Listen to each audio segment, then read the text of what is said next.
Pihit lang pa kanan. Yan.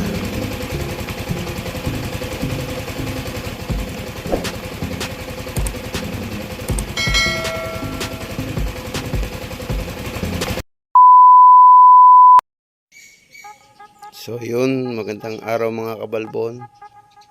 For today's video, mag-adjust tayo ng headlight. Ibababa natin kasi nasusulo na ang ating kasalubong. Pumula nung napalta ng handlebar, yan, tumas yung ilaw. I-adjust natin ngayon. So gagamit tayo dito ng ito, Phillips screwdriver. Tapos dito sa gilid ng dito sa may preno, meron ditong butas yan.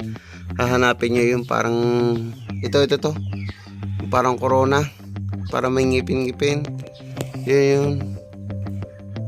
Ano yun? Kita ba? Ito. Kita.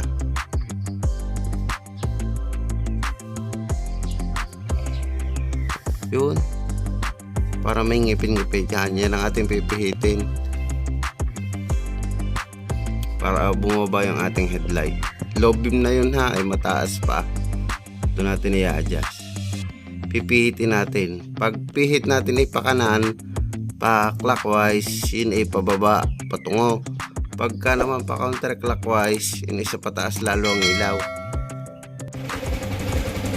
Yun o, nado sa may ibabaw ng kahon, ibababa natin yung sinag ng ilaw nasa may baba ng turotot, ibababa natin.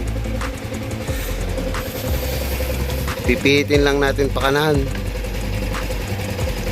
Yan, pihit lang pa kanan. Yan.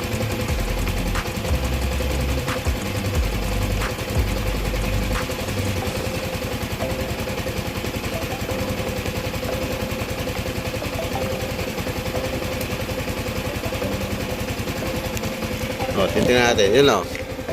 Yun o. Malaki na ibinaba.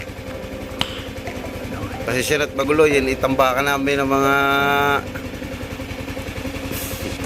ginagamit ko sa grass cutter.